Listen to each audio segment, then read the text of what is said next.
저는 충북, 여기가 충북이죠. 네. 청풍면 연월리에서 태어났습니다. 그리고 5살 때 제천으로 이사를 와서 제천 남당 초등학교를 나왔고요. 대제 중학교를 나왔고요. 제천 고등학교를 나왔습니다. 제 고향 제천에서 여러분들께서 불러주셔서 무한한 영광을 생각하고요. 기쁜 마음으로 왔습니다. 박동국입니다. 반갑습니다. 네.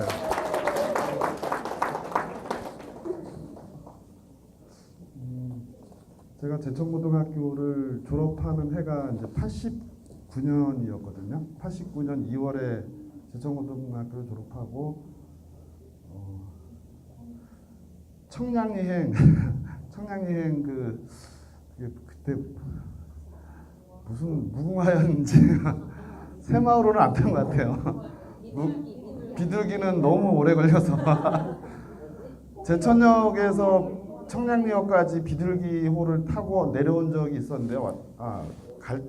내려올 때 있었는데 4시간 반 이상 걸렸던 것 같아요.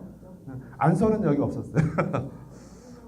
그 무궁화호를 탔는지 그때 이제 너무 제가 좀 가정 환경이 이렇게 썩 좋지 못했습니다. 근데 그때 대학교에 갔는데 하숙집에 갔는데 변변한 가방이 없어서 이런 말씀 드리기가 좀 그런데 담배 박스 아세요? 담배 박스.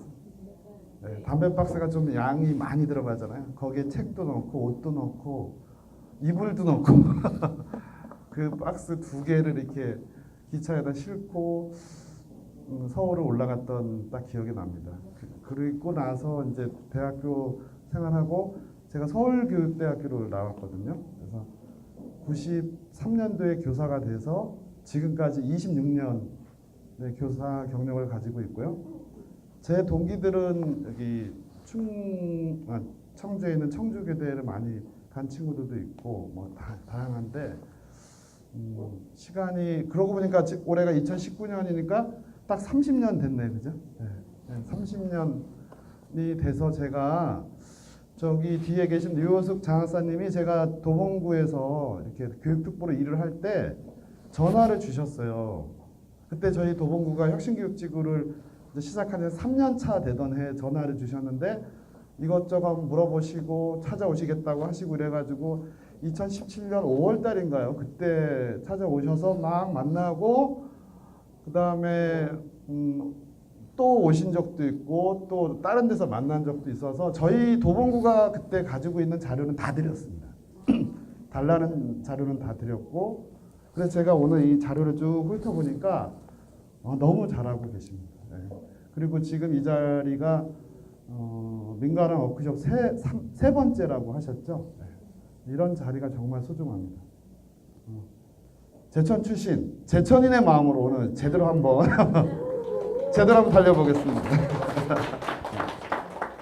그리고 오늘 여기 제천시청의 우리 과장님이야, 그 다음에 제천시 교육청의 과장님도 계신데요. 제가 지금 드리고자 하는 말씀은 꼭 제천만 해당되는 건 아닙니다. 현재 우리나라 전체가 해당된다고 할 수 있거든요. 그래서 좀 저는 현직 교사이기도 하면서 또 어찌하다 보니까 박원순 시장님의 교육특보도 하게 됐는데요. 좀 세게 얘기합니다. 저는 공무원 신분도 가지고 있지만 좀 세게 얘기합니다. 좀 세게 얘기해야 된다고 생각합니다. 특히 청소년 분야, 교육 분야 이런 것들은 좀 세게 얘기해야 됩니다. 전 세계가 다릅니다. 전 세계가 현재 이 교육 분야, 청소년 분야, 그다음에 이런 행복 분야 이런 부분이 다릅니다. 사는 게 다릅니다. 한국의 처한 현실이 너무 지금 힘들어요. 그래서 이런 부분들을 좀 세게 얘기할 테니까요. 잘 들으시고 그리고 결론은 제천이 행복지수가 높아지는 거는 제천시장님만의 몫이 아니에요. 제천시 교육장님의 몫은 아닙니다. 여기 계신 분들의 몫입니다. 여기 계신 분들이 어떻게 하느냐에 따라 달라 있습니다. 그래서 그런 얘기들을 제가 쭉쭉 할 텐데 2시간을 이렇게 처음에 알고 와서 너무 좋아했는데 1시간만 하라고 하시니까 너무 소원하지만 최대한 좀 압축적으로 말씀드려보도록 하겠습니다.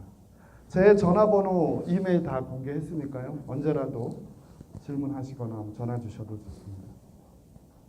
저는 오늘 제목을 그 원고에 있는 것처럼 마을교육 공동체로 가고 싶은 학교, 살고 싶은 마을 만들기, 여기에 다 들어있습니다. 제천의 학교, 제천의 유초, 중고 다 합쳐보니까 꽤 많네요. 66개의 학교가 있습니다. 네. 66개의 학교가 가고 싶은 학교인가요? 네. 가고 싶은 학교가 되어야 됩니다. 정말 가고 싶은 학교가 되어야 됩니다. 아이들이 아침에 일어났을 때 학교 가고 싶은 마음이 그런 드는, 억지로 보내는 학교가 아니라 아이들 스스로가 밝은 에너지로, 밝은 표정으로, 높은 에너지로 학교에 가고 싶다는 생각이 드는 학교가 되어야 됩니다. 이거는 제천만의 문제는 아니겠죠. 전국에 해당되는 문제입니다. 또 하나, 마을. 제천에서 사는 게 너무 행복하다. 내 고향 제천을 위해서 우리 아이들이 애양심을 가지고 제천을 위해서, 그리고 하루하루 사는 것이 너무 행복하고, 그리고 서로 협력하고 이랬을 때 제천 안에 있는 이 수많은 학교와 제천 마을 전체가 하나가 되어서 서로 노력한다면 달라집니다. 네. 달라집니다. 제가 그때 살았을 때는 10만이 조금 안 됐었나요? 10만 좀 넘어서 제천시가 된지 제가 정확히 기억은 안 나는데 13만 5천 명 정도니까 지금 인구가 줄고 있는 추세인가요? 많이 줄었나요?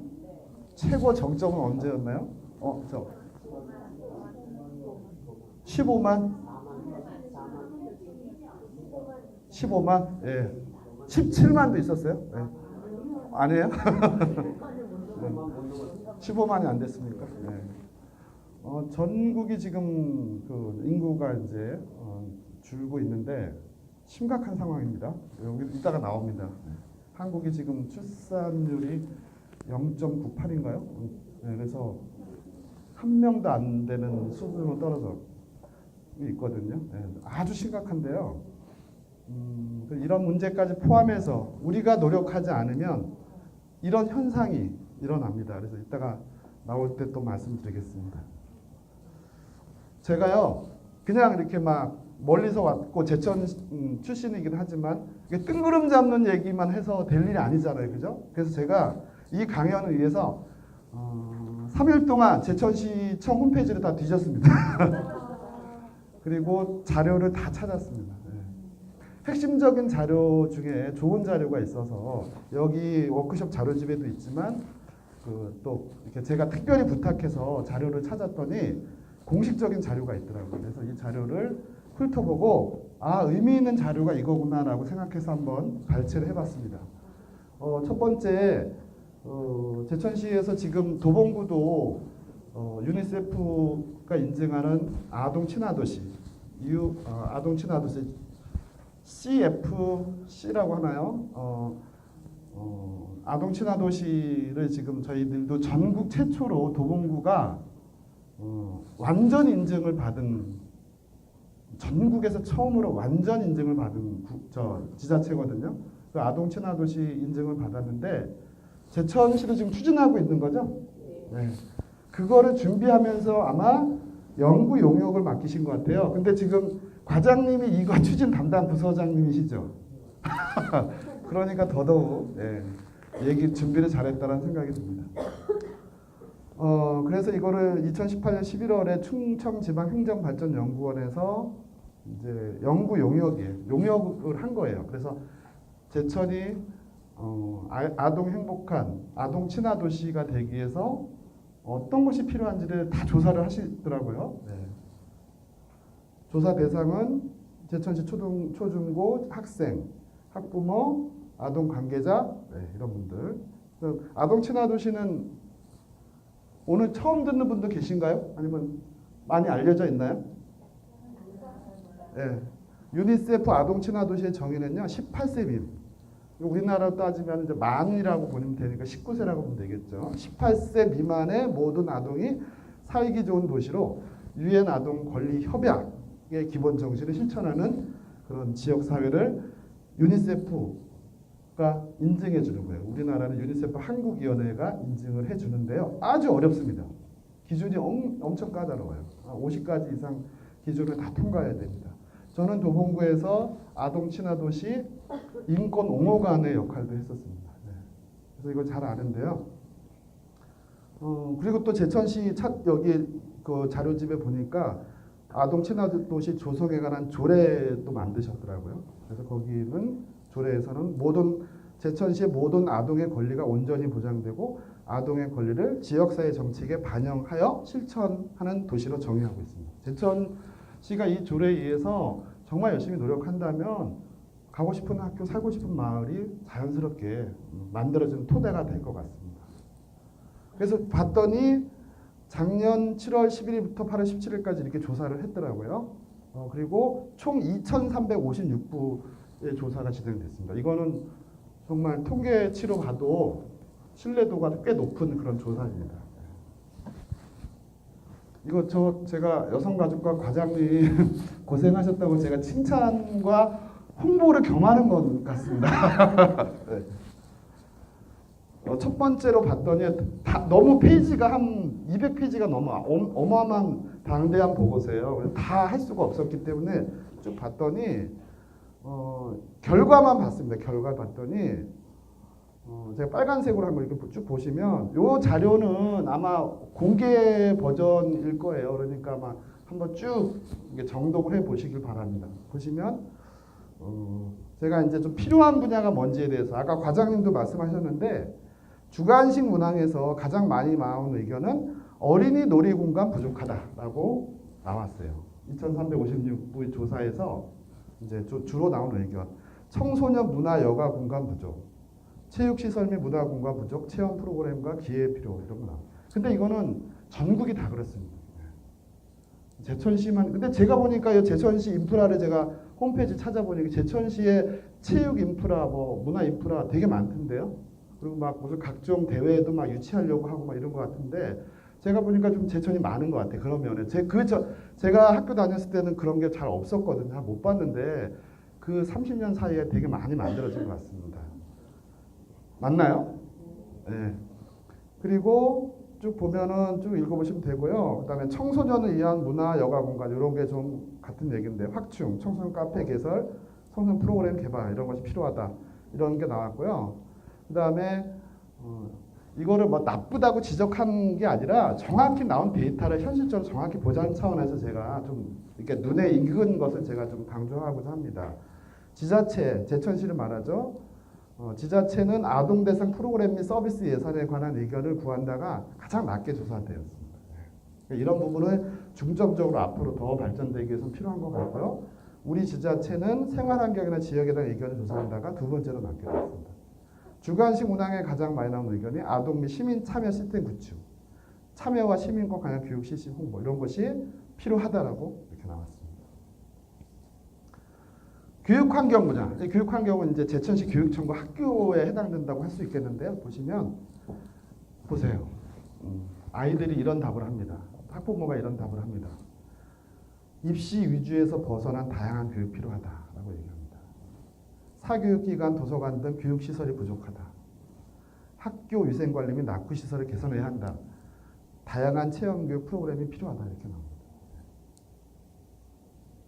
요거 보고 좀 깜짝 놀랐는데요. 선생님 교육 실시 이런 얘기가 있는 거 보고 누구를 선생님도 교육해야 된다 이런 얘기인지 모르겠지만 어쨌든 이런 게 나와 눈이 좀 익었는데요. 네. 가정환경 분야 보십시오. 가정환경 분야. 우리 집 혹은 근처에는 사용 가능한 깨끗한 화장실이 있다가 가장 낮게 조사되었대요. 네.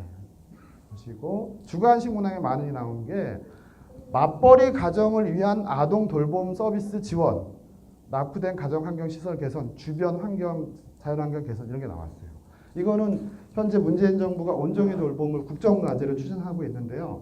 그래서 지금 범정부 차원에서 이 방과 후 돌봄에 대해서 이따가 저는 돌봄에 대해서도 얘기를 할 텐데 전국적인 해당되는 사항입니다. 예.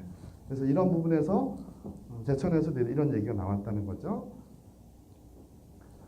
그 다음에 또 요것만 할 수 없어서 요 조사도 하셨더라고요. 제천시 청소년 수련관 건립을 위한 설문조사를 하셨는데 요것도 청소년 대상으로 한 417명의 청소년 대상으로 설문을 하셨는데 보시면 관내 청소년 문화생활 및 여가생활을 할 수 있는 시설 및 프로그램이 부족하다는 의견이 45%가 나왔는데 매우 부족 32, 부족 13, 보통 28, 충분, 매우 충분. 보세요. 보통을 빼더라도 충분과 매우 충분보다는 부족이 많이 나왔기 때문에 우리 제천의 청소년들은 이렇게 대답을 한 겁니다. 그럼 이거는 솔직하게 우리 아이들이 이렇게 생각을 했기 때문에 이거를 그대로 인정하시는 게 좀 필요하다고 생각합니다. 그리고 아까 과장님도 말씀하셨는데 동현동이 제 그때 다닐 때 동현동이 잘 어딘지 모르겠는데 청소년 수련관 건립이 필요하다는 의견이 83%로 나왔어요. 그리고 이걸 보세요. 이 아이들이 청소년들이 청소년 수련관 만들어서 그냥 자기 맘대로 그냥 아무 개념 없이 놀겠다고 한 게 아니에요. 제일 첫 번째로 나온 게 직업체험실을 하고 싶다고 대답합니다. 아시겠죠? 이런 거 보면 우리 아이들이 어떤 생각하고 있는지가 저는 딱 보면서 좀 의아했어요. 그리고 요리체험, 음악연습실, 체력단련장. 뭔가 의미 있는 활동을 하고 싶은 게 우리 아이들의 마음입니다. 청소년의 마음. 그리고 제가 이제 그 매일마다 그 신문 스크랩을 이렇게 교육 관련 신문 스크랩을 그 이제 서울시교육청이 제공하는 그 웹사이트가 있거든요. 제가 이거 딱 찾았어요. 네. 박수 치고 싶어서. 크게 치세요. 이거는 크게 치세요. 이거 제가 서울시청에 첫 출근하는 날 이거를 딱 봤어요. 제천 이게 뭐지? 이랬더니 제천 청소년들이 직접 설계하는 북카페. 중고생 놀이 추진단 결성. 그래서 청전동에 북카페 건설하는데 설계를 청소년들과 함께 한다. 그리고 지도 교수님과 대학생들 함께해서 북카페 이렇게 해서 이 북카페는 4억 원의 예산이 투입돼. 비둘기 아파트 상가. 이것도 여성가족과가 하는 거죠? 오늘 박수 많이 받으시네요. 이런 거는 바로 아까 그 설문조사나 아니면 그런 거에 연동되는 거죠. 의견을 받아서 투입하고 아까 시장님도 이 청소년 관련해서는 뭐 예산을 많이 쓰겠다고 투입하겠다고 하는 거에 연속선상이 아닌가 생각합니다. 되게 좋은 변화라고 생각합니다. 이런 것들이 좀 많이 확산돼야 된다 이렇게 생각합니다. 제천시 교육청에서도 조사했더라고요. 이렇게 이게 이제 작년 1월에 제천시 교육청에서 모든 학교에다가 공문을 보내서 2017년에 행복교육지구 운영에 대한 의견을 달라 한 게 이제 그 자료집에도 있습니다. 보고 봤더니 쫙 있어요. 근데 기타 의견 보면 또 나와요. 기타 의견에도 지역 내 청소년 문화공간 마련 제안, 지자체가 행복교육지구 공동주체로서 적극적으로 결합될 수 있도록 노력 이런 얘기가 나오고 다양한 얘기가 나옵니다. 그 자료집 안에 있는데요. 저는 이런 얘기들을 가지고 오늘 1박 2일이죠. 오늘 저녁에 술도 드시나요? 아니요. 술 드셔야죠. 술 한잔 하시면서 이런 얘기를 아주 정말 아주 깊고 넓게 그리고 이렇게 광범위한 논의를 좀 하시는 게 필요하다. 지금 이제 17년도에 시작하셨기 때문에 지금 3년 차잖아요. 그러면은 이러한 논의가 정말 좋은 자리입니다. 오늘 같은 날이 정말 중요한 날이에요. 그래서 이렇게 많은 논의하시기 바랍니다. 아시겠죠? 네. 선생님 기질이 있어가지고. 자, 민간학 협치를 주제로 저한테 맡겼습니다. 협치가 무엇인가? 자, 협치의 사전적 의미를 보시면요. 영어로는 거버넌스. 아까 여기 부단장님도 말씀하셨는데 협치는 그전에는 잘 쓰지 않았던 용어입니다. 그죠? 협치. 협력해서 다스린다. 뭐 이런 말인데 거버넌스라고 합니다. 거버넌스라는 용어도 잘 못 썼던 용어예요. 근데 요즘에 협치가 많이 나오는데요. 협치는 공동의 목표를 달성하기 위해서 주어진 자원, 제약 하에서 모든 이해 당사자들이 책임감을 가지고 투명하게 의사결정을 할 수 수행할 수 있게 하는 제반 장치를 말한다라고 국어사전에 정의되어 있습니다. 국어사전. 그러니까 여기에 보면 모든 이해 당사자들이 제천 시민 13만 명 이상의 사람들이 책임감을 가지고 그냥 말만 하고 팔짱 끼고 뒤에서 막 욕하는 것이 아니라 모든 사람들이 책임감을 가지고 투명하게 의사결정을 할 수 있는 그런 제반 장치를 말하는 겁니다. 그러니까 민주주의를 말하는 거죠. 민주주의가 좀 더 깊고 넓게 이렇게 작동하는 것을 말합니다. 그리고 뭐 거버넌스에서 위키백과라고요. 위키백과 아시죠? 네, 여기에 가면 어마어마한 자료가 있는데요. 여기에도 보니까 과거의 일방적인 정부 주도적 경향에서 벗어나 이것을 우리가 한마디로 얘기하면 관주도라고 합니다. 네, 관주도. 네, 관주도가 아니라 정부, 기업, 비정부 기구. 비정부 기구를 NGO라고 하죠. 그죠? 비정부 기구 등 다양한 행위자가 공동의 관심사에 대한 네트워크를 구축해서 문제를 해결하는 새로운 국정 운영의 방식을 말한다. 이렇게 또 위키백과에서는 정의하고 있습니다. 그러니까 이렇게 사전적인 정의를 보더라도 우리는 거버넌스, 협치는 민주주의를 좀 더 심화시키는 거구나. 이런 걸 말한다. 이렇게 생각하시면 될 것 같아요. 그러면 협치 앞에 이제 민관학이 있죠. 서울도 이거 가지고 논의가 어마어마하게 있고요. 지금도 진행형입니다. 정말 어려워요. 민관학 거버넌스 엄청 어렵습니다. 이게 쉬운 게 아니에요. 한국이 민주주의의 전 세계에서 민주주의 발전 척도라고 한다면 어느 정도 있을까요?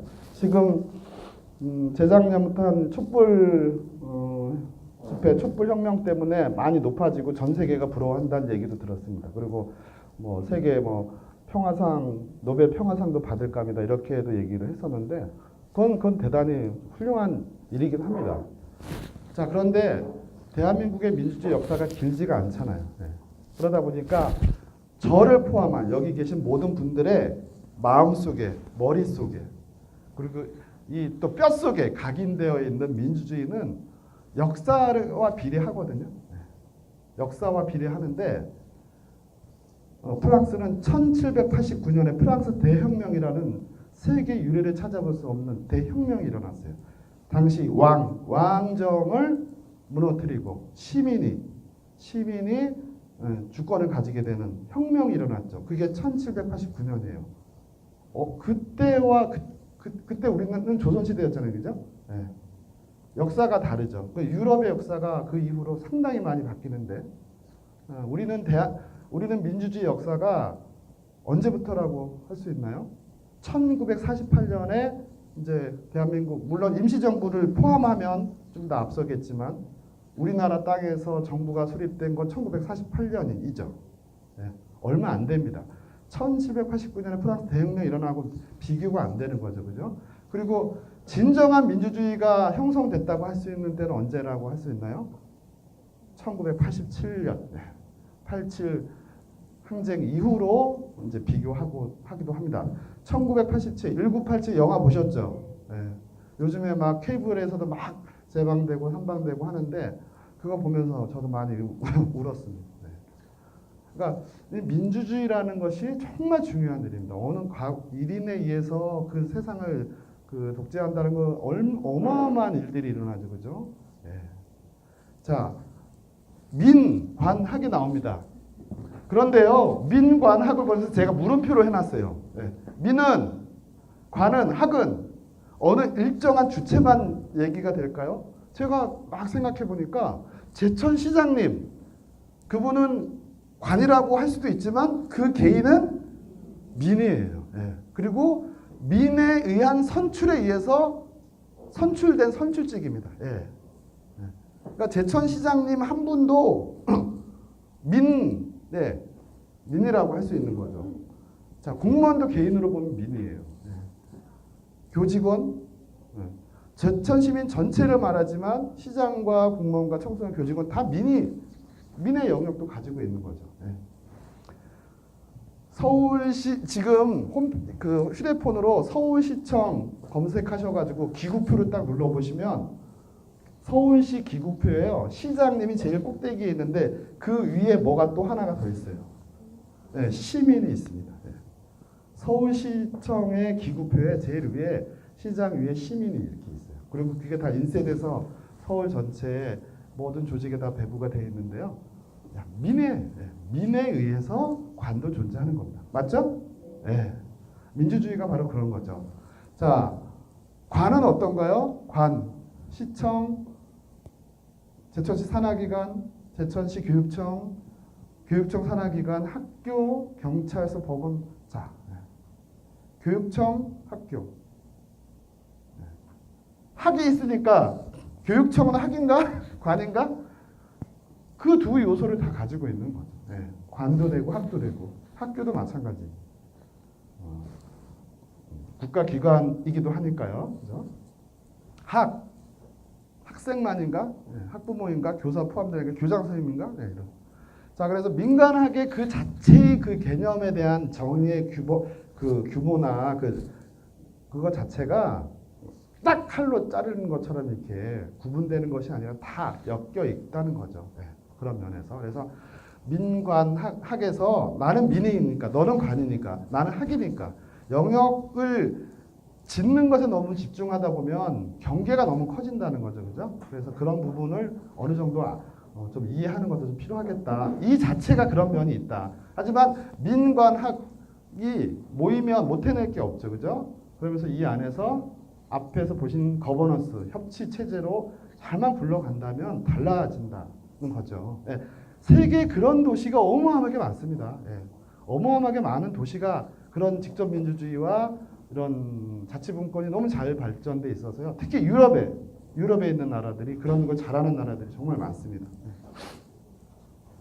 그러면 왜 협치인가?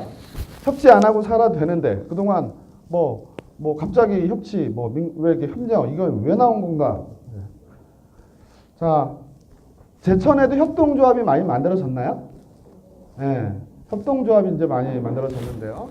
자, 그 전에 협력이라는 단어를 보시면 되겠고요. 저는 여러분들에게 이렇게 한번 질문을 던집니다.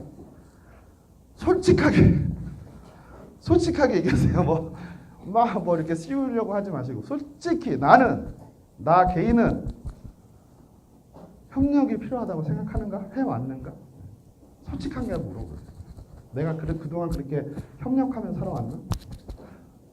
저도요, 지금 서울에 그 도봉산 바로 밑에 있는 아파트에 사는데요. 이웃하고 이렇게 인사하는 게 그렇게 순탄치 않아요. 네. 그런 문화가 형성이 안 되다 보니까 경비 아저씨 볼 때는 인사를 하는데 모르는 사람한테 인사하는 게 쉽지가 않아요. 같은 마을에 살고 같은 아파트에 사는데. 네. 인사부터 어려워요. 한국 사람 협력 몸에 배어 있지 않다고 저는 생각합니다. 그렇게 안 배웠어요. 네. 그런 상황을 좀 인식해야 되지 않을까. 제 생각은 그렇습니다. 물론 그런데 어느 동네는 아이가 태어나면서부터 공동 육아를 시작해서 생활 자체를 같이 하는 공동체가 있는 지역도 있어요. 네. 거기는 몸에 배어 있죠. 그렇게 사는 아이들이 협력하지 않은 데 가면 너무나 사는 게 다른 거죠. 그래서 우리나라 사람이 외국에 가서 잠깐 1년 혹은 몇 달 살았을 때 느끼는 감정과 외국에서 살다 온 사람이 왔을 때 처음에는 경치나 이런 거 음식만 보다가 사람들이 사는 생활 방식 보면서 놀라는 게 너무나 많습니다. 요즘에 그 올리브 TV인가요? 어디서 TV 예능인가 모르겠는데 왜 국경 없는 포차 보시면 중간중간에 깜짝깜짝 약간 놀랄 만한 얘기들이 막 나오죠. 그죠? 네. 생활 방식이 다르니까 그래요. 존중의 문화, 배려의 문화, 다양한 문화가 있는 겁니다. 사람들의 그 나라, 인간들이 만든 거니까요. 역사도 있는 것이고. 최근 10년에 제천 시민이 협력해서 일어난 사례 있죠? 그게 무엇인지 잘 보시기 바랍니다. 어떤 자연재해나 큰 위기가 닥쳤을 때 제천 시민이 함께 힘을 모아서 해낸 사례가 있는지 그런 사례들을 한번 잘 생각해 보자는 겁니다. 협력이 쉽습니까? 쉽지 않죠. 내 할 일 찾아서 하기도 바쁜가. 저는 이게 맞다고 봐요. 한국 사회가 자본주의 사회이고 하다 보니까 사실 지금 복지 시스템도 좀 가동되고 있긴 하지만 돈이 없으면 살기 힘든 나라잖아요, 사실. 네. 이런 거를 많이 갖춰줘야 되는데 이런 질문을 합니다. 전 이런 얘기들을 제가 이 파워포인트 파일을 그대로 놓고 갈 건데요. 여기 저장해 놨으니까 나중에라도 공유하시면서 한번 스스로에게 질문해 보시고 그룹 단위로 논의해 보시고 여러 단위에서 한번 생각해 보시기 바랍니다. 또 질문을 계속 던집니다. 혁신교육지구, 행복교육지구, 제천에서 행복이라는 이름을 붙였으니까요. 이렇게 질문 드립니다. 제천의 교육의 당면한 문제가 무엇인가? 교사와 학생과 학부모가 어떤 고민을 하고 있는가? 저는 이거 하나하나의 고민요. 저는 제대로 물어봐야 되는 생각합니다. 그냥 이렇게 겉으로 하는 형식적인 질문이나 답이 아니라 정말 마음속에서 무슨 고민을 하고 있는지 그리고 어떤 문제가 있는지를 서로 얘기해야 돼요. 이거 얘기하지 않으면 답이 안 나옵니다. 제천시 교육청 교육장님은 이러한 질문을 모든 사람으로부터 받고 공동으로 해결하려고 하는 노력이 필요하고 시장님 또한 마찬가지입니다. 이러한 고민들을 제대로 들을 필요가 있겠다. 그거는 제천만의 문제가 아니라 전국적인 문제이기도 하겠죠. 이런 질문을 드립니다. 제천에는 학교와 마을이 서로 협력하나요? 가고 싶은 학교이고 살고 싶은 마을인가요? 아까 처음에 말한 것처럼. 요거 이따가 얘기할 건데요. 제가 강연하면서 제일 많이 강조하는 첫 번째 키워드가 바로 청소년 문화집인데요. 딱 2개 있더라고요. 근데 2개 있는 거 많은 겁니다. 전국적으로 있다 보시면 깜짝 놀랍니다. 이런 게요. 현행 법이기도 해요.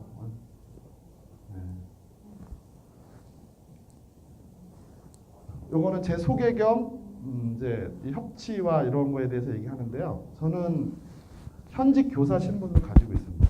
제가 대한민국에서 최초 사례 난 게 이제 2번째 최초 사례가 되는데요. 현직 교사가 고용휴직으로 지자체에 간 게 제가 최초 사례고요. 이제 또 서울시로 가니까 광역지자체로 간 최초의 사례입니다. 이렇게 사람도 넘나들어야 됩니다. 사람도 넘나들 수 있어야 돼요. 그러니까 어느 한 영역에만 있는 것이 아니라 여러 영역을 왔다 갔다 할 수 있어야 됩니다. 유연해야 된다고 생각합니다. 덴마크는 평생 한 사람의 기준을 봤을 때 7, 8번의 직업을 바꾼답니다. 평생.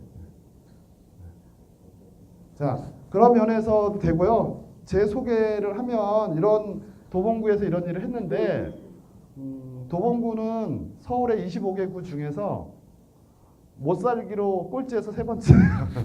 재정 자립도가 아주 안 좋고요. 도봉삼하고 중랑천밖에 없어요. 이렇게 우이천. 그리고 높은 건물이 제일 높은 게 도봉구청 건물이죠. 영화관 재작년에 생겼어요. 영화관이 재작년에 만들어졌어요. 백화점 지금 현재 없어요. 서울에서 유일하게 백화점이 없는 구예요.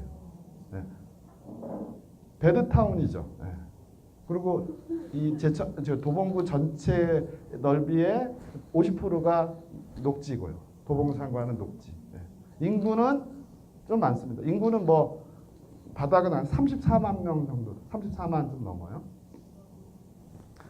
그런 도시인데 제가 이제 그 도봉구에 있는 초등학교 교사로 있다가 이제 갔는데요. 교사 한 명이 가서 뭘 많이 만들었겠습니까? 하지만 많은 사람들이 우리 자꾸 제천 그 소속감이 있다 보니까 도봉구를 위해서 뭔가 노력해 보자라고 해서 많은 사람들이 생겨났어요. 여기 계신 선생님들처럼, 여기 계신 분들처럼 많은 사람들이 지금 활동하고 또 참여하고 있습니다. 한국의 교육 현실은 위기 상황입니다. 초등학생이 선생님 폭행하는 게 급증하고 있어요. 이런 일도 생깁니다. 옛날엔 상상도 못했던 일이죠.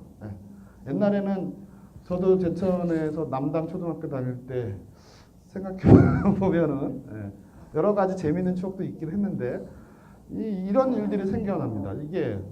이게 과거에는 생각할 수 없는 일이죠. 그리고 물론 선생님도 아이들을 폭행하면 안 되죠.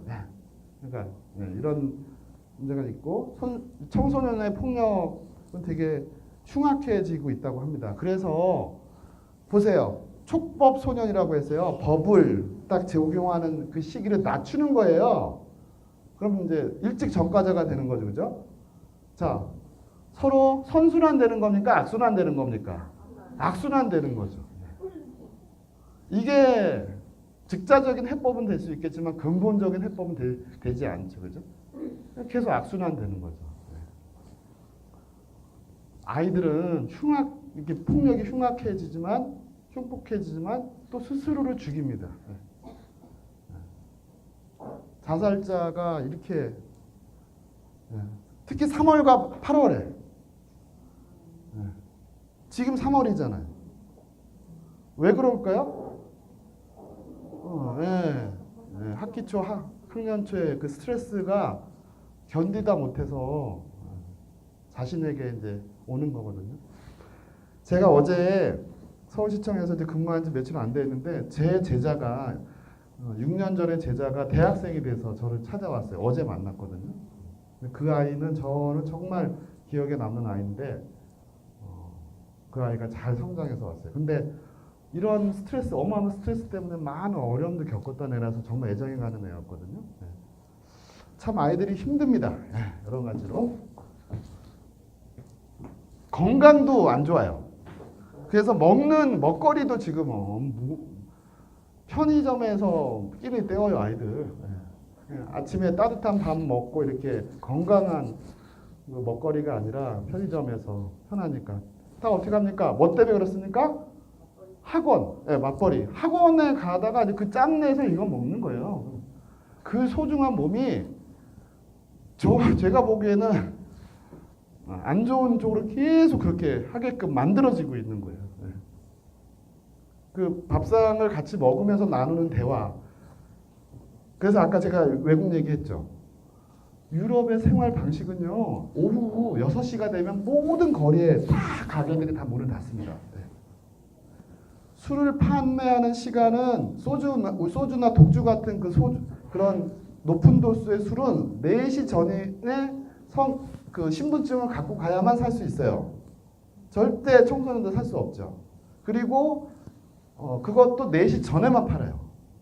그리고 일반 슈퍼는 맥주 같은 아주 저알코올밖에 안 팔아요. 모든 나라가 다 그런 건 아니겠지만 어디 북유럽 가니까 그러더라고요. 그리고 가게들이 다 6시 되면 다 문 닫아요. 다 어디로 갑니까?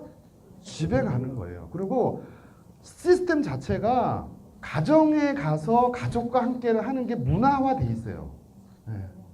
그래서 외국인들이 한국에 놀러 오면 너무 한국이 놀기 좋은 나라예요. 24시간. 그러면 우리나라 24시간 문화가 형성되다 보니까 거기에 종사하는 분들은 그 아이들은 어디 있는 겁니까? 자녀들은? 집에 방치되어 있는 거죠. 문화가 다른 거예요. 가정을 중시하는 문화가 있다 보니까 특히 초등학생들을 둔 부모 같은 경우는 직장 생활 자체가 오후 3시면 퇴근할 수 있는 그런 구조예요. 또 그 스웨덴 같은 경우는 탄력 근로제가 이렇게 있어서 코어 타임 9시부터 3시까지는 딱 누구나 다 근무를 해야 돼. 그런데 앞으로 2시간 뒤로 이거는 자기가 선택할 수 있는 거예요. 그래서 스웨덴에 제가 가보니까 아침 7시에 출근해서 오후 3시 반에 퇴근해요. 그게 형성돼 있어요. 그게 기후하고도 관련돼 있긴 한데 그러한 시스템을 갖추고 있더라고요. 특히 그 저연령의 자녀가 있는 그 육아 문제나 이런 부분들은 아빠가 또 합니다. 스웨덴의 3인당이 지금 집권당인데요. 스웨덴의 3인당의 총수, 우리나라로 보면은 당 대표 같은 사람이 당 대표 하다가 그 당직을 벗고 휴직을 합니다. 왜 휴직한 줄 아세요? 육아휴직을 합니다. 우리나라로 따지면 지금 민주당의 당대표이신 누구죠?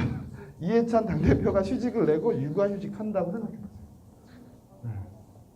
그분은 지금 육아휴직할 나이는 아니지만 그런 게 너무나 자연스러운 나라예요. 우리는 남자가 육아휴직한다 그러면 이러죠. 그거는 옛날부터 그렇게 됐던 거고요. 사는 게 달라요. 자, 선생님들은 또 어떠냐? 아까 막 그 초등학생들 선생님은 막 폭행하고 그런 사회다 보니까 요즘에 학생들은 줄고 막 이랬는데 뭐 그렇다고 학급당 학생 수가 이렇게 비례해서 줄면 좋겠지만 그렇지 않아서 문제이긴 하죠. 선생님들이요 번아웃이라고 해서요 우리 구청의 공무원들도 힘들고 시청 공무원들도 되게 힘들어요. 선생님들은 학교 안에서 속이 막 들끓고 있는 거예요. 속이 썩어 문드러지고 있는 거예요. 그래서 이거를 번아웃이라고 그래요. 이거는 공식 이게 국가기관인 교육개발원에서 공식 조사를 했어요. 소진이 됐어요. 번아웃 돼서 선생님들이 그래서 명퇴자가 급증했습니다. 네. 이번 2월 28일자로 명퇴하신 선생님들 전국에 엄청 많아요. 자, 그래서 여기 대안 보세요. 교육개발원 공식 문서에서 대안으로 이렇게 됐습니다. 교사의 정서 역량을 개발하고 교사 학습 공동체의 활동을 강화하고 관료적인 학교 문화를 변화해야 된다. 돈 많이 줘야 된다. 치료해야 된다 얘기가 아니에요. 그 힘든 선생님들 관료적 학교 문화를 변화를 해야 된다. 그 다음에 정책 결정 과정에 교사의 참여 필요하다. 자, 거버넌스 해라라는 얘기하고 똑같습니다. 그죠? 네. 공식 문서에 이렇게 나옵니다. 혁신학교 과제에도 이렇게 나옵니다. 지역과 협력해라. 혁신학교가 많아지고 있어요. 전국적으로. 제천도 있나요? 행복학교인가요? 행복씨앗학교인가요? 행복씨앗학교. 자, 이런 혁신학교, 행복씨앗학교가 확대되면서 지역과 협력을 확대해야 된다. 이런 얘기 제안으로 나옵니다. 인구 얘기 가겠습니다. 제천시 같이 제천시 같은 것을 기초지자체라고 하거든요. 이런 제천시 같은 기초지자체가 전국에 226개가 있어요. 226개.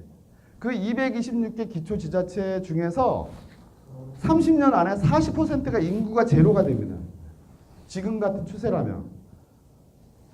아마 지금보다 더 빨라질 수도 있어요. 그러면 몇 개죠? 226개의 40%니까 어마어마하죠. 그죠? 85개의 기초지자체가 30년 안에 사라지는 거예요. 인구 자체가. 제일 빨리 되는 데가 어딘지 아세요?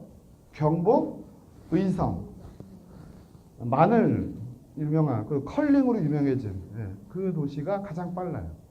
여기 보시면 색깔이 진할수록 고위험도예요. 세종시만 유독 여기는 평균이 30대예요. 세종은 신도시다 보니까 몰려간 도시잖아요. 인구는 많지 않지만 다 그렇습니다. 심각하고 우리나라는 2750년이면 현 국가가 소멸돼요. 지금으로부터 730년 후에 대한민국은 사라집니다. 인구 소멸 국가 이럽니다.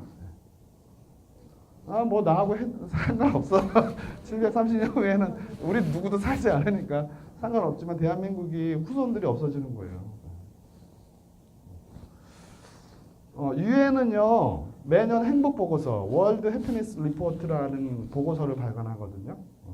이 보고서는 전 세계 한 156개국을 그 행복 지수를 1등부터 꼴찌까지 쫙 얘기해요. 한국이 작년에 57위를 했어요. 156개국 중에서 1등은 어디가 했냐면 핀란드가 했어요. 근데 여기 보시면요, 그 행복 지수의 그 지표 중에 아까 본 설문조사 같은 지표를 보시면 되게 재밌는 게 발견됐어요. 그래서 제가 이거 보여드리는 건데 한국이 전체 156개국 국가 중에서 전체 순위는 57인데 건강 기대 수명은 전 세계 4위예요. 4위. 탑 5 안에 들어가요. 탑 4 안에 들어가요. 평균 우리나라 순위가 57인데 건강 기대 수명은 전 세계 4위예요. 올해 수명이 늘어나는 국가예요. 그리고 1인당 GDP도 우리나라 순위보다도 앞서 있어요. 28위에 있어요. 그리고 우리나라 지금 3만 불에 진입했다고 했죠. 그죠? 네. 5천만 명 이상의 인구를 가진 나라 중에 3만 불을 달성한 나라 전 세계 탑 7 안에 들어갔다고. 맞죠? 네. 경제적으로는 잘 살게 되는 국가예요. 그런데 자율성 보세요. 자율성은 평균보다도 안 해요. 우리나라 순위보다도 안쳐봐요. 139위. 거의 꼴찌 수준이에요. 그리고 사회적 관계 보세요. 95위. 사회적 관계와 자율성 부분은 이게 민주주의의 무슨 그런 척도와 좀 관계되어 있는 겁니다. 소통, 협력, 이런 거와 관계되어 있는 분야거든요. 이 수치가 우리나라는 월등히 낮아요. 우리나라 순위보다도. 부패인식 126위 이렇게 나와요. 유독 건강 기대 수명과 1인당 GDP가 이거를 끌어올린 거예요. 57위로. 네. 이 자율성과 이런 거는 월등히 낮아요. 그러니까 한국이 어떤 삶을 살아왔는지를 이런 수치가 보여주는 겁니다. 그러니까 한국의 그런 상황을 보여주고 있는 거예요. 그 나라 중에서 저는 덴마크란 나라에 한번 주목해보자. 국경 없는 포차 덴마크 나왔는데 덴마크는 세계 탑을 하나, 둘, 셋, 네 번이나 했어요. 그러니까 세 번. 내년에 올해 어떻게 될지 모르겠죠. 세계에서 행복한 나라예요. 인구는 450만 밖에 안 되는 아주 작은 나라예요. 1년 중에 오늘 제천 날씨 좋죠. 네. 오늘과 같이 날 좋고 햇볕 짱짱한 써니데이 1년에 딱 50일밖에 안 돼요. 네. 나머지 315일은 우중충하거나 비 오거나 글루미한 날이에요. 그러면 얼마나 우울하겠어요. 그죠? 그죠? 북유럽권에 있는 나라니까 더더욱 그렇겠죠? 그런데 어떻게 이렇게 행복해요? 놀랍죠? 저도 기후에 영향 많이 받습니다. 저 써니데이 되게 좋아합니다. 그리고 하늘 맑으면 너무 좋아요. 기분도 좋고. 비 오고 흐리고 이러면 막 무거워요. 아이들도 영향을 많이 받더라고요. 50일밖에 안 돼요. 1년에 해 짱짱한 날이. 그런데 어떻게 행복하지? 비결이 있더라고요. 이게 이제 그 책을 소개하는 그 책 안에 제가 책을 소개할 텐데 나오냐. 근데 무슨 날 같으세요?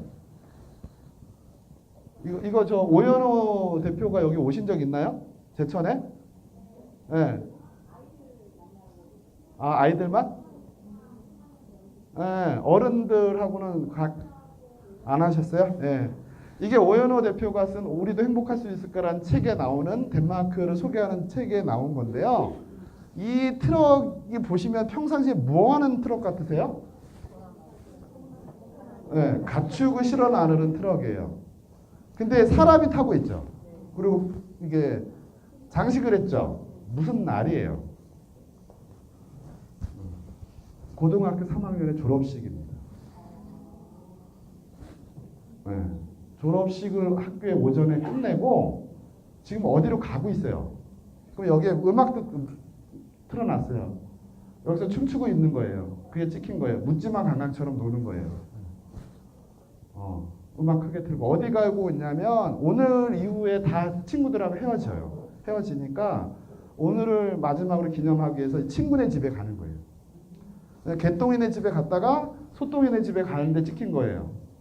그러면 개똥이네 집에 가서 그 부모님이 음식 대접하고 이제 어른이 됐으니까 술도 대접하고 격려하고 그러면 인사하고 그 다음 친구네 집에 가는데 찍힌 거예요.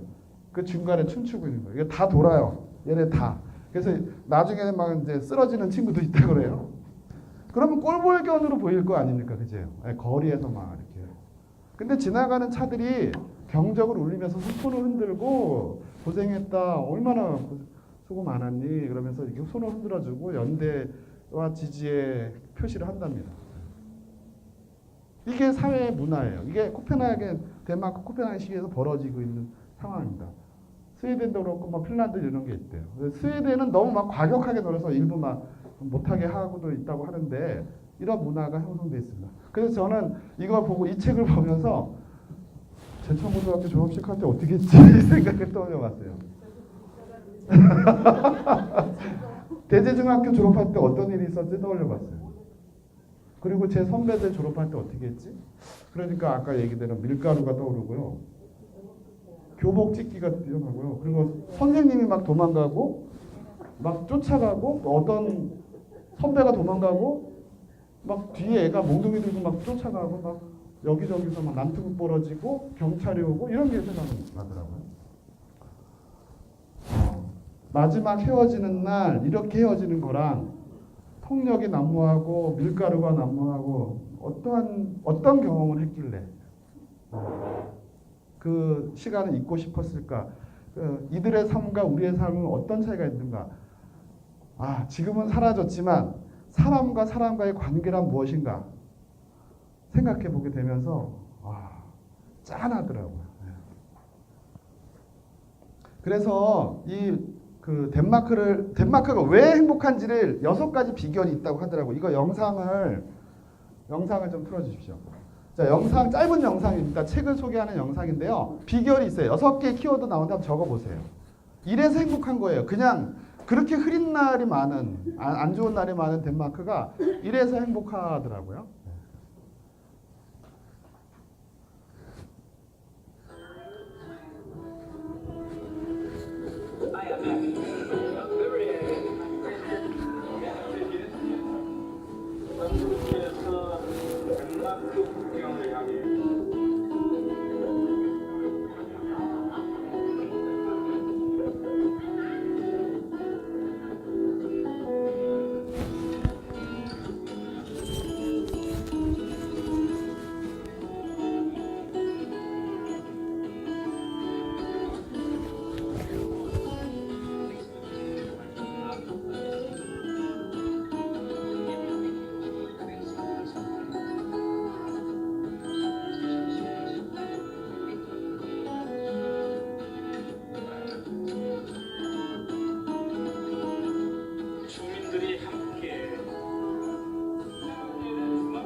잠깐만요.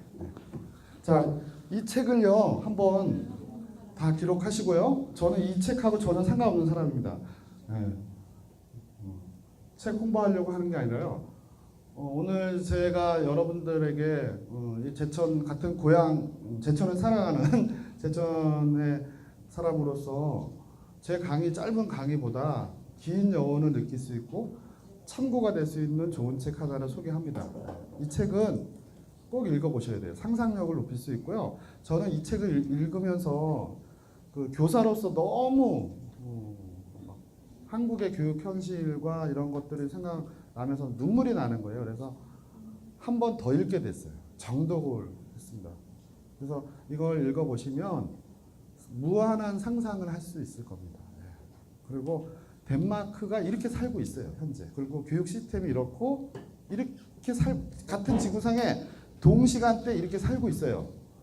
그리고 그들의 삶의 문화가 이런 게 다 느껴져요. 그럼 꼭 보시기 바랍니다. 아시겠죠? 네. 사달라고 하세요. 이거 얼마 안 돼요. 학습 공동체로 해서.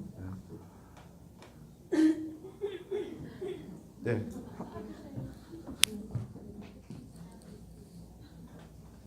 취소. 네. 제가 할게요.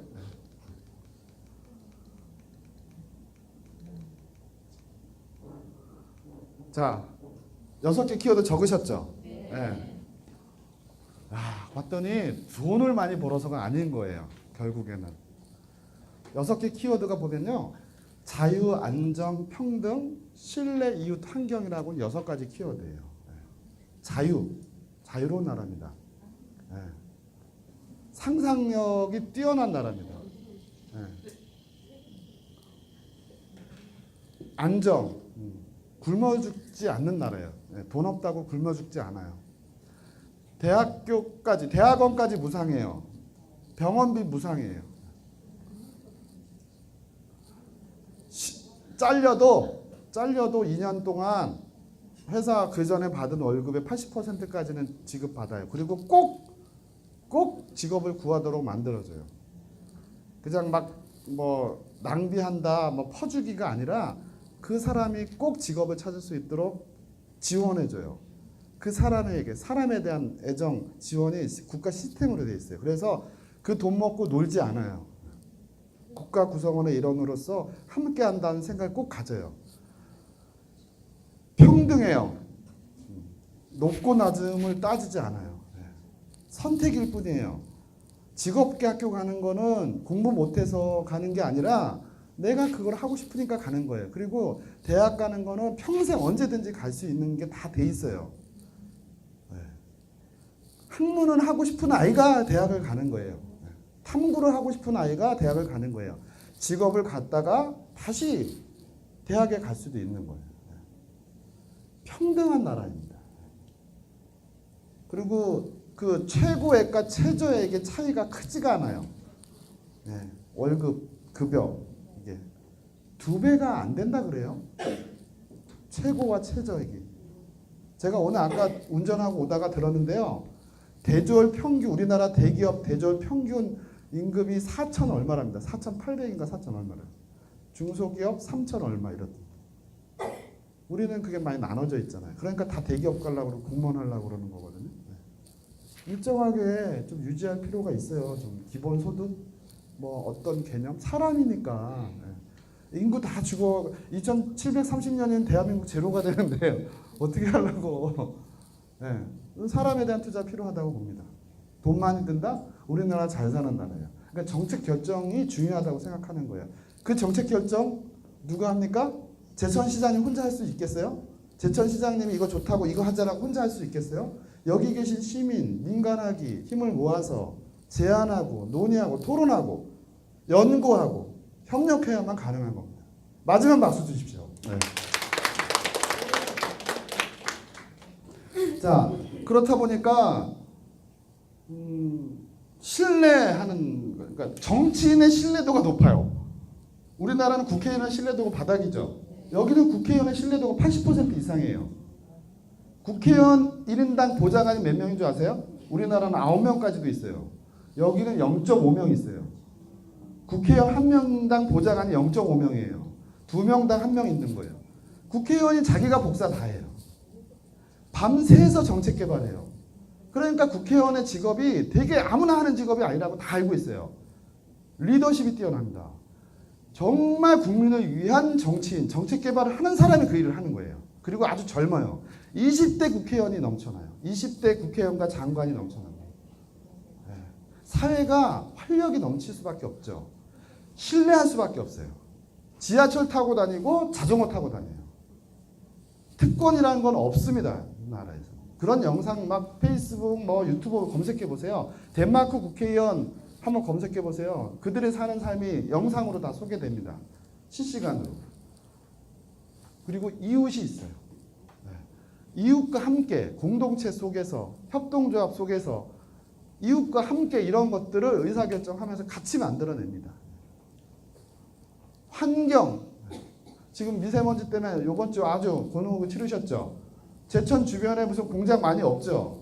며칠 동안 있었나요? 미세먼지? 계속 있었죠.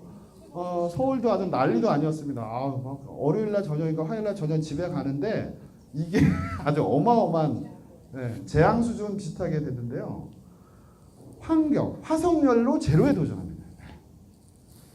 근데 오늘 보니까 어느 모 당의 국회의원이 그 김어준의 뉴스공장에 나와서 아침에 그 하는데 뭐라고 했더라? 문재인 정부가 그 원전을 탈원전 정책을 해서 그것 때문에 미세먼지가 많아졌다 이런 얘기를 어느 모 당의 국회의원이 하는데 좀 이해가 좀 안 되기도 하면서 어쨌든 덴마크는 직장인 35%가 자전거로 출퇴근하고 신재생 에너지 투자와 에너지 지방 자치를 실현하고 있습니다. 그렇게 보면 이것만 보면요.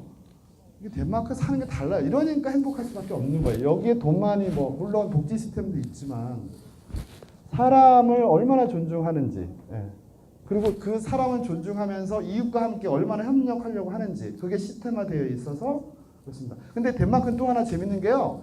전 세계 국가 중에서 노동조합의 힘이 센 나라예요. 아주 센 나라예요. 노동조합의 힘이 강력한 나라예요. 그런데 기업하기 좋은 나라예요. 세계에서 가장 또. 우리나라는 현대자동차 파업하고 민주노총 파업하면 막 경제 안 죽인다 막 이러고 난리 났죠. 노동조합의 힘이 강력한데 세계에서 가장 기업하기 좋은 나라입니다. 노동자의 권리를 인정해 주면서 기업과 협력하는 겁니다. 이렇게 돼야 되는 거 아닌가요? 노동자의 권리를 준다는 것은요. 노동자의 삶을 일정 수준 이상 유지하게끔 국가가 시스템화되어 있다는 얘기죠. 그죠? 전 그 대부분의 사람이 국민들이 다 노동자로 살아가잖아요. 저도 노동자입니다. 저도 교사고 저도 공무원이면 국가에게 그 임금을 받은 임금 노동자예요. 다 노동자죠. 노동자를 너무 천시하는 문화는 빨리 사라져야 된다고 생각합니다. 그 노동자의 힘이 강력해요. 근데 기업하기 좋은 나라예요. 신뢰가 가능하니까 그렇죠. 네. 그래서 노조의 대표가 기업의 뭐 상임이사로 하면서 정직원으로 해서 기업 운영에도 관여하고 그렇습니다. 사는 게 달라요. 신뢰의 나라예요. 노동자가 강력하다는 것은요, 시민 참여가 왕성하다는 거예요. 결국엔 민주주의 수치가 최대치에 있다는 겁니다.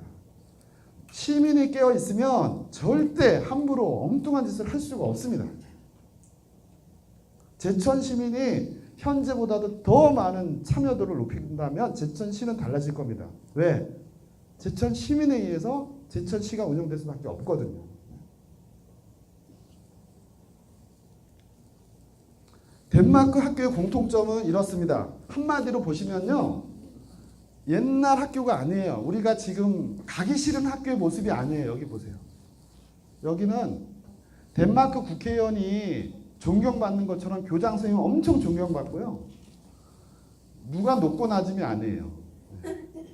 탁월한 리더십으로 학교를 행복한 공동체로 만드는 데 엄청 노력합니다. 그리고 자치가 각각의 그 학생, 학부모, 교원의 자치가 활성화되어 있는 국가예요. 그리고 리더십이 있는 나라.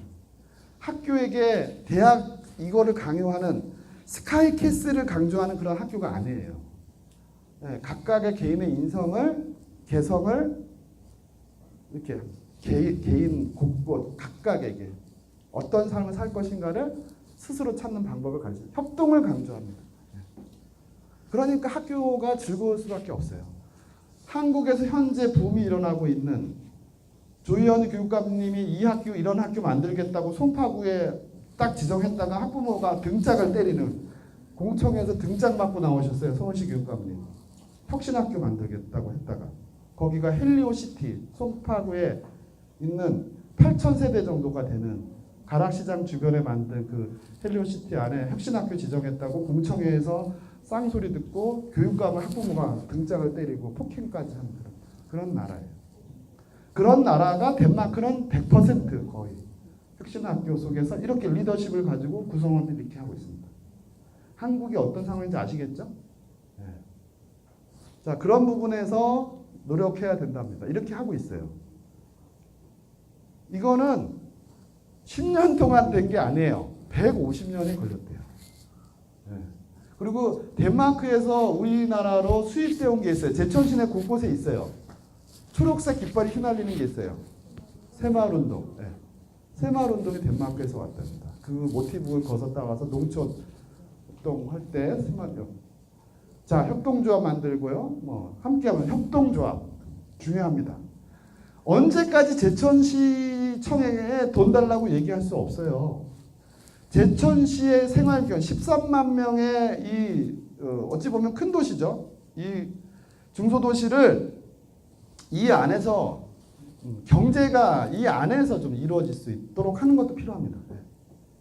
그런 부분에서 협동조합은 생활경제와 연결될 수 있는 상부상조할 수 있는 것들도 되니까 긴 호흡 속에서 가야 됩니다. 저는 필요하다고 봅니다. 옛날에 우리나라에 그런 전통도 있었어요. 사실 서로 상부상조하는 거 있었잖아요. 그죠? 경제. 예. 그런 것을 살려내고 하는 게 필요합니다. 자, 이 세 가지 운동은 이렇습니다. 예. 정신적 가치입니다. 우리는 무엇을 위해서 사는가? 우리의 삶이 그냥 단순히 돈만 버는 걸로 그냥 목적을 둘 것이냐? 어떤 가치 속에 사는가? 그런 가치가 있기 때문에 하는 거잖아요. 그죠?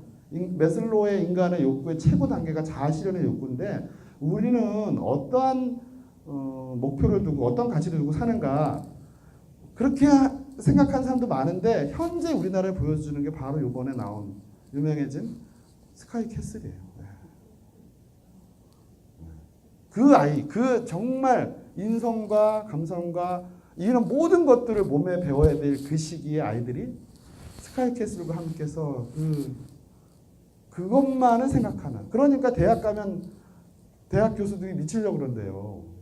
학문의 전당인 대학에서 얘네들이 왔는데 다 휴대폰 하고 있고 자고 뭔지 모르고 멍해 있고 그 그 활발할 나이 아이들이. 독일의 아이들은 전 세계를 여행해요. 고등학교 졸업하면.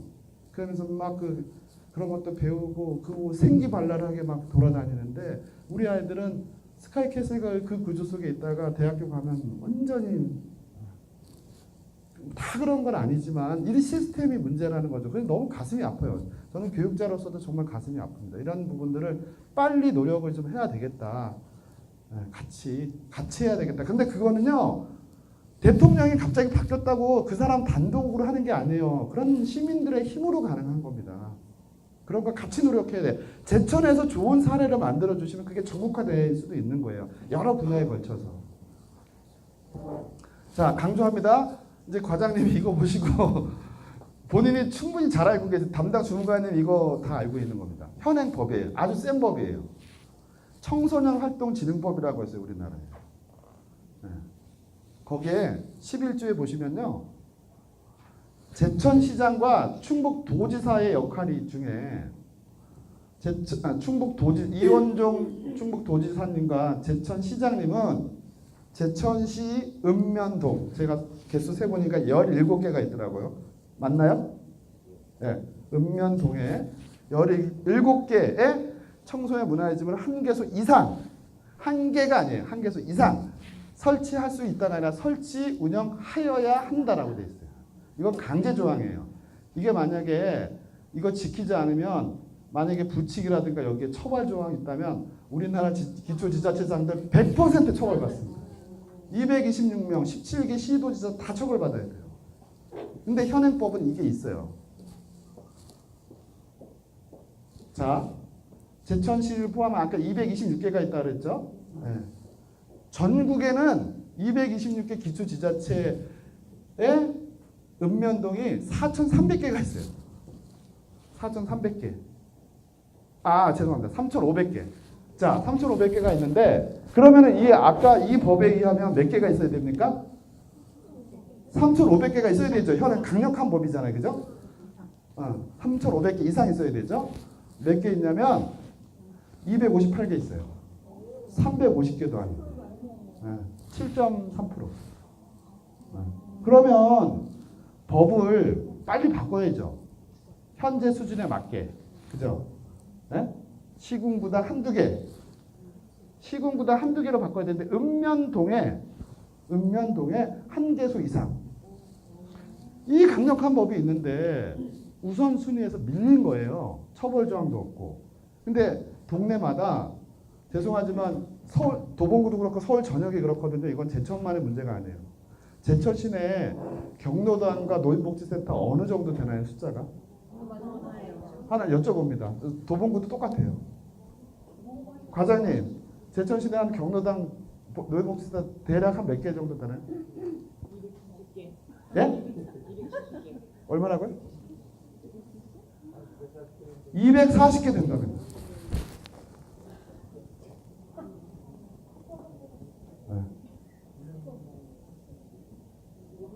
근데 이 상황은요, 전국이 그래요. 이 강력한 법이 있는데 이 법은 이 청소년활동진흥법, 청소년 기본법의 기본에서 이렇게 만들어진 법인데 9세에서 24세를 청소년이라고 정의하거든요. 그 청소년의 문화진흥을 위해서, 활동진흥을 위해서 청소년 문화집이 필요하다고 이렇게 법을 만들어 놨는데 240개가 되니까 동당 한 15개 정도 되겠네요. 동마다 15개 이상의 노인 경로당과 이런 시설은 현재 있는데 한 개 정도 만들려고 한 것도 못하고 있는 게 우리나라 전국의 현실이고 그것이 7.3%밖에 안 된다는 겁니다. 저도 이런 일을 하면서 이걸 알게 됐는데 그래서 이거는 준법 투쟁을 해야 돼요. 지금으로부터 한 20년 전인가요? 30년 전에 프랑스 20년 전 같아요. 프랑스 고등학생들이 갑자기 전국의 도로로 다 이렇게 뛰쳐나온 적이 있었어요. 왜 그랬냐면 프랑스 정부가 교육 재정을 GDP 대비 1%를 낮추겠다고 발표를 한 거예요. 경제가 어려우니까 교육 재정을 좀 낮추겠다. 전국의 고등학생들이 나왔습니다. 그래서 파업을 했어요. 뭐라고 하죠? 어쨌든 그런 투쟁을 했어요. 프랑스 고등학생들이 이겼어요. 그 프랑스 고등학생이 이겨서 그거를 정책을 철회시켰어요. 이 사실을 아는 우리나라의 전국의 청소년들이 거리로 나와서 준법 투쟁을 한다면 정부 놀랄 겁니다. 저는 제가 아까 세게 얘기한다 그랬죠. 그런 날이 와야 된다고 생각합니다. 노인과 어르신에게 때가 되면 곧 내년 되면 총선이 있는데 총선의 그 표를 얻기 위한 그때 직자적인 표를 얻기 위한 임시 방편이 아니라 국가의 미래를 위해서 우리 청소년들의 미래를 위해서 그들의 기본권을 위해서 이런 시설을 만들고 문화를 진흥해야 된다고 생각합니다. 그게 바로 사는 길입니다. 맞으면 박수를 주십시오. 네.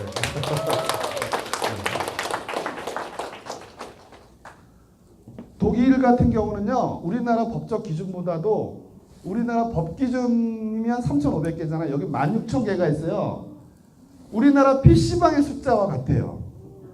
이 청소년 문화집의 수치가.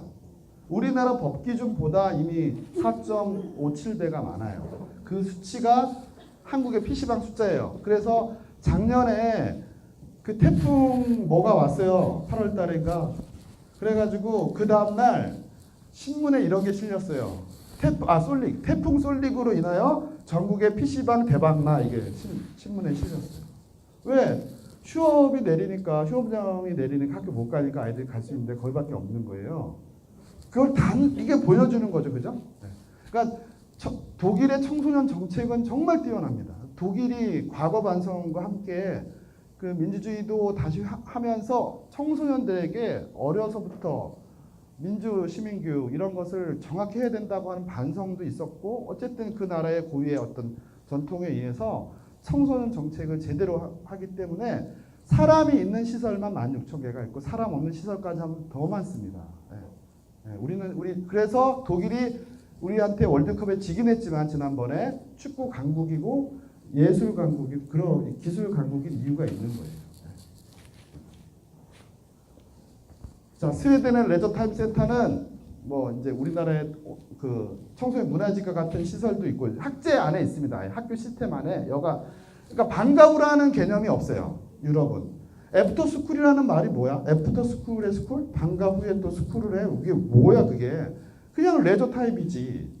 학교가 끝나면 여가 시간이지 무슨 소리예요? 이탈리아의 청소년들은 방과 후에 연애를 하는 게 기본이에요. 왜? 해야죠. 방과 후에 친구하고 수다 얘기 나누고 영화 보고 책 보고 자기가 하고 싶은 거 하고 운동하고 집에 가서 뭐 파티하고 공부할 사람 공부하고 숙제하고 이런 게 여가와 자기 계획 속에 자기 주도적으로 이루어져요. 우리나라 청소년들이 가장 하고 싶어 하는 게 바로 가장 행복하다고 느낄 때가 자기가 하고 싶은 것을 마음껏 할 때 가장 행복하대요. 그렇게 가야 되는 게 맞죠, 그죠? 네. 그게 사람 사는 겁니다. 어른들도 6시 퇴근하면 10분 쉬고 다시 10시까지 방과 후 또 합니까? 특히 월요일날 그 회사 많은 그 서울시청 주변에 회사 빌딩 엄청 많잖아요. 월요일날 난리 나요, 난리. 막 어마어마하게 사람들이 막 그 술집에 막 모여 있어요. 월요일날. 네. 자, 불금이라는 용어 자체가 유럽에는 없는 개념이죠. 6시가 넘으면 다 문 닫아요. 그래서 술을 먹고 싶은 사람은 5시, 6시에 딱 1시간 정도 짧게 먹고 그냥 가는 게 문화예요. 저도 그게 안 돼 있죠. 자, 그런 면에서 레저 타임, 즉 방과 후 애프터 스쿨 개념이 아니라 레저 타임의 개념으로 그 방과 후 정책이 돼 있어서 돌봄이란 말은 안 써요. 우리나라만 돌봄이란 말을 쓰는 거예요. 왜 돌봄이에요? 자꾸 왜 객체화 시키냐고. 주체화를 해야죠. 그죠? 그 아이가 자신의 시간을 자기 주도적으로 해주고 청소년 문화집과 같은 데 가서 마음껏 자기 활동하게 하고 연애하게 하면 뭐 난리 난다고 하지만 우리나라가 그런 게 제일 높아요. 피임교육 제대로 하고 성교육 제대로 하고 그런 게 없어요. 그렇게 자기 주도성을 강조하는 게 필요합니다. 그래서 아예 스웨덴에는 이런 시스템을 갖추고 있는 거예요. 학교 안에도 있고 학교 밖에도 있고. 그래서 그 안에서 온종일 돌봄이 이루어집니다. 전국의 혁신교육지구가 작년 기준으로 101개, 101개 달마시안, 101마리 달마시안 있나요? 101개가 됐어요. 올해 지금 현재 집계하고 있는데 140개 가까이 됩니다. 좀 이게 보세요. 서울은 25개구 전체가 확대됐어요. 서울에 25개구가 있는데요. 25개구 전체가 참여해요. 제가 그 일을 해야 돼요.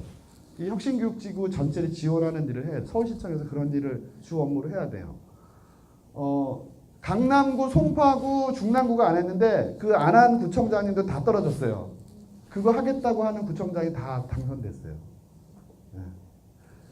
특히 그 중랑구는 강북에 있는 구인데 유일하게 안 하고 있는 구인데 그 구청장님이 어떻게 돈을 학교에다가 교육경비 보조금을 줬냐면 A, B, C로 나눠서 서울대를 많이 보내는 5명 이상 보내는 학교 5억을 줬어요. 1년에.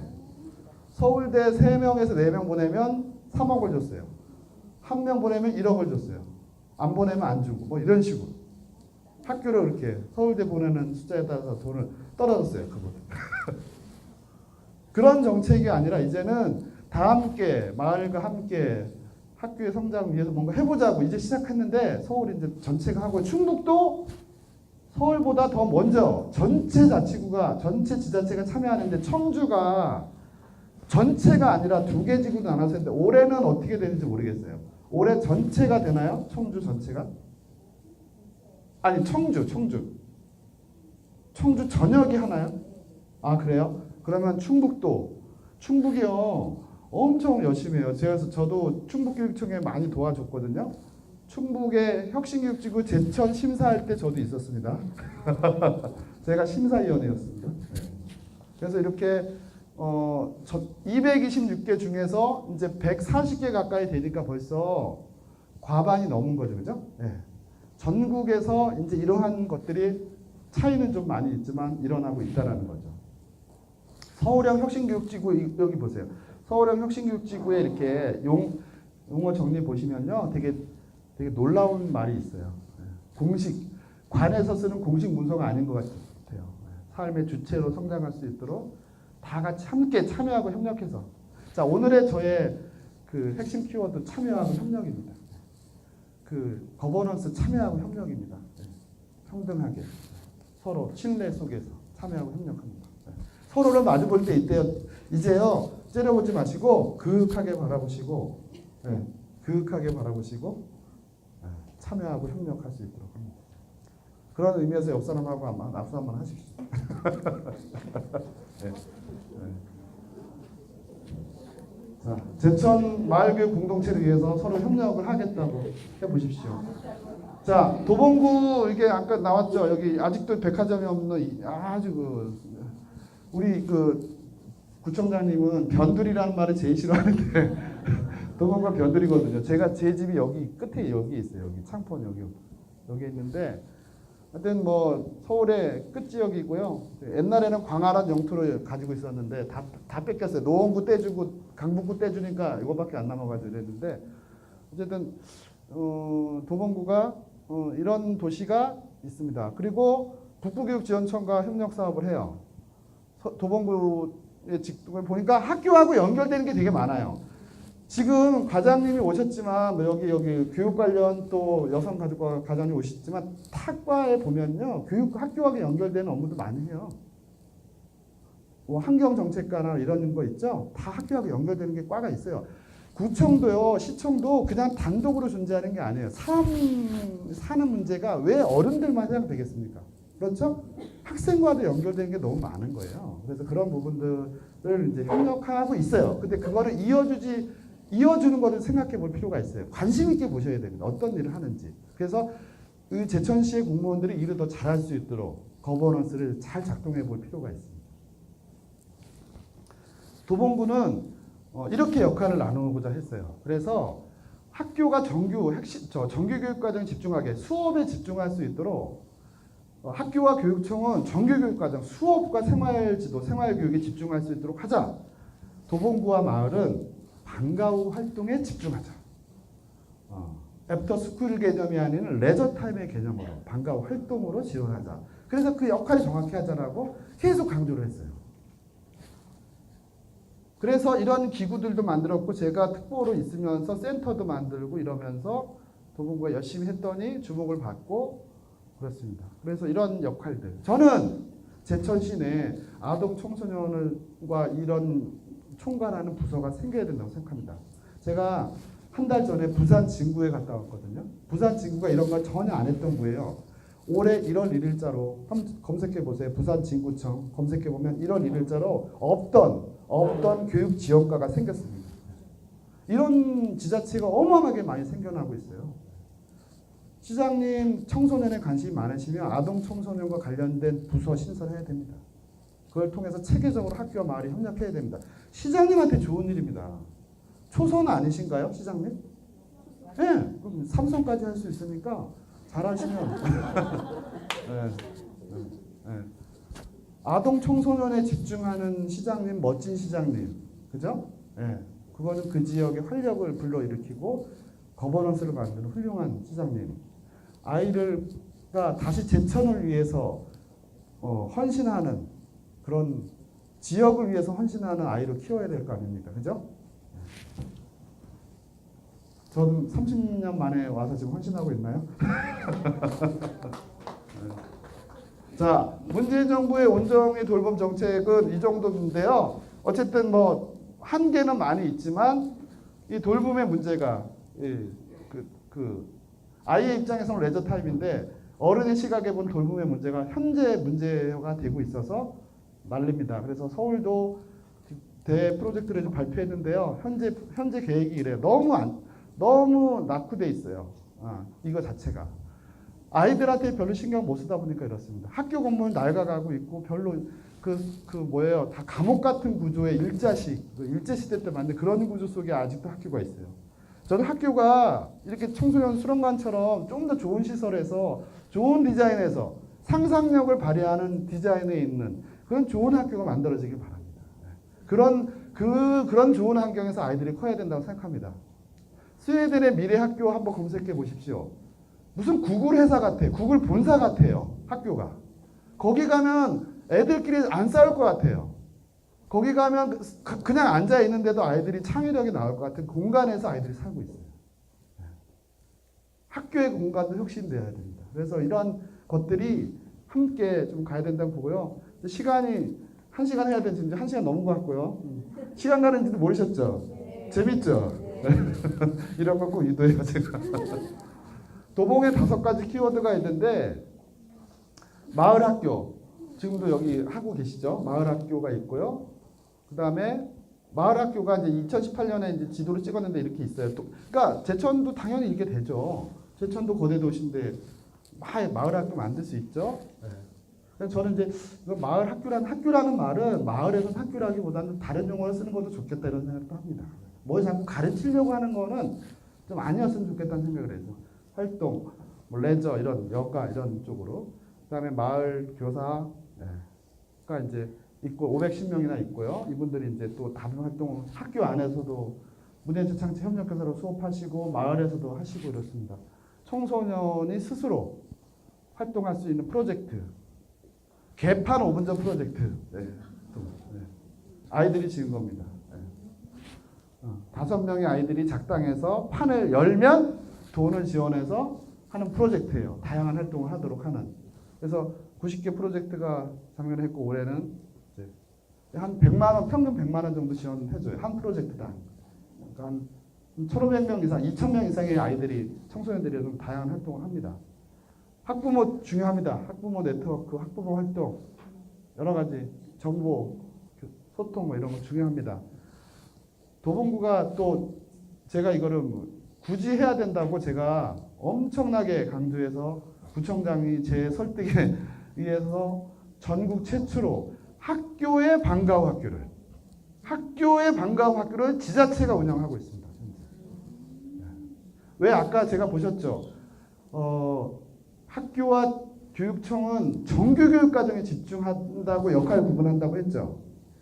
도봉구청과 마을은 우리 학생들의 소중한 우리 청소년들의 방과후 학교, 방과후를 책임지겠다.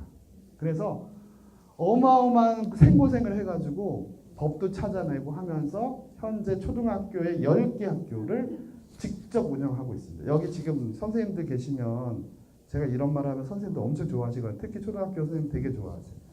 네. 너무나 하기 힘들고 어려운 일이었거든요. 그러니까 방과 후와 돌봄은 지자체가 하는 게 맞습니다.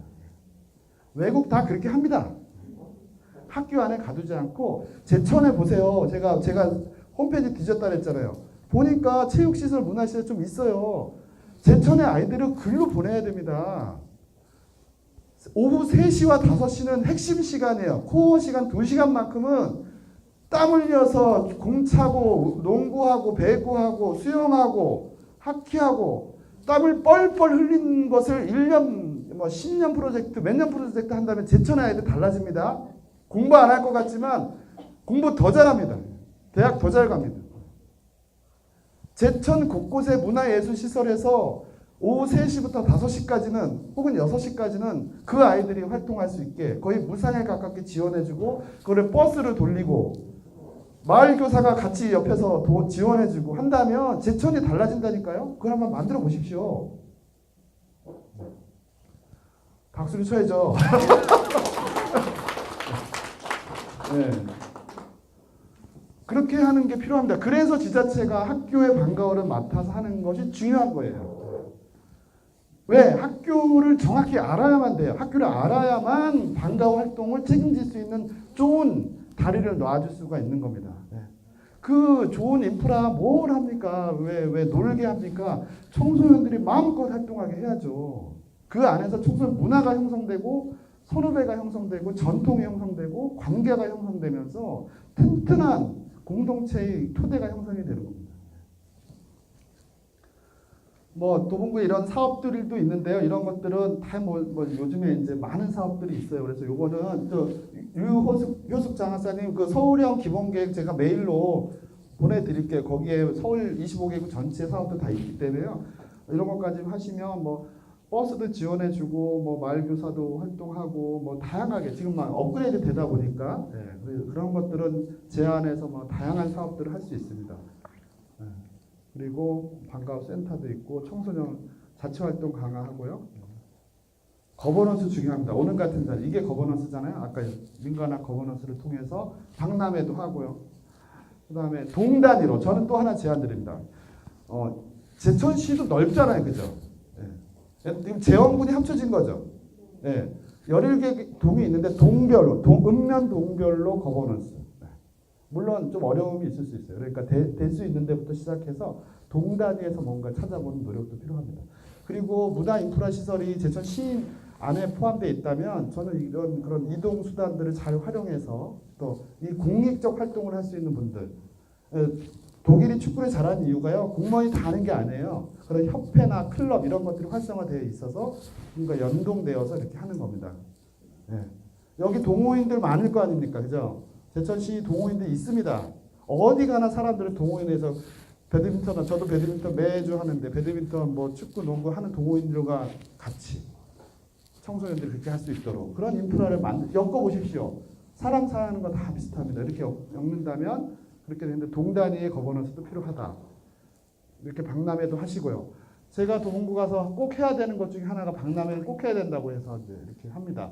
1년에 한 번씩은 다 모여서 마을에 제천시에 어떤 마을 교육 자원이 있는지를 다 모아서 소개해주고 소통하고 그렇게 교육과정에도 활용하게 하고 그렇게 하는 겁니다. 진로 아까 청소년 실험관 세우면 진로 체험하고 싶다 그랬죠? 이런 진로 직업도 할 수 있도록 하고 교육복지 아침에 이렇습니다.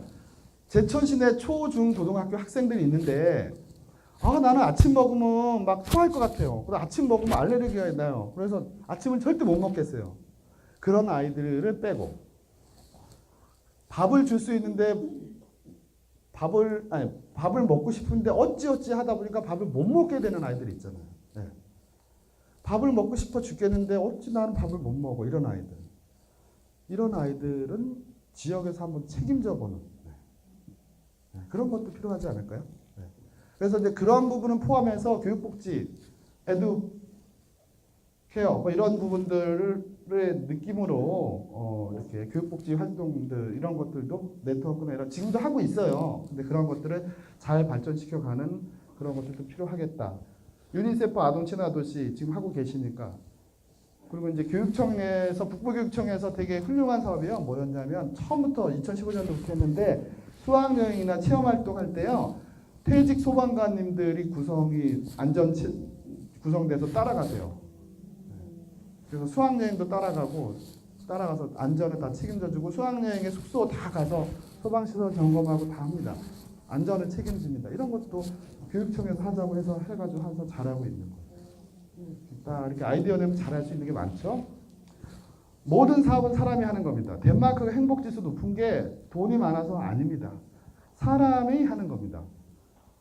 대한민국도 5천만이 넘는 인구 잘 사는 나라예요. 제천도 마찬가지입니다. 사람이 하는 겁니다. 사람이 할 수 있어요. 사람이니까 할 수 있어요.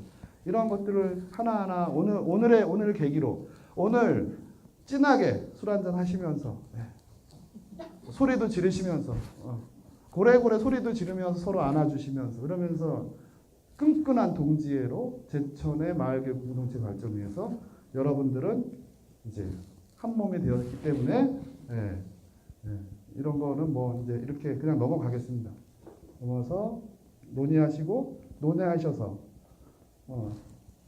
결국에는 핵심 양대 산맥인 제천시청과 제천시 교육청이 우뚝 서시고 있는 66개 정도 되는 이 학교가 다 마을과 협력하고 서로 수평을 하면서 그 노력하면서 어렵지만 노력하면서 한다면 달라지지 않을까 생각합니다. 제천 마을교육 공동체 우뚝서 발전, 빛나는 발전을 기원하면서 마치도록 하겠습니다. 고맙습니다.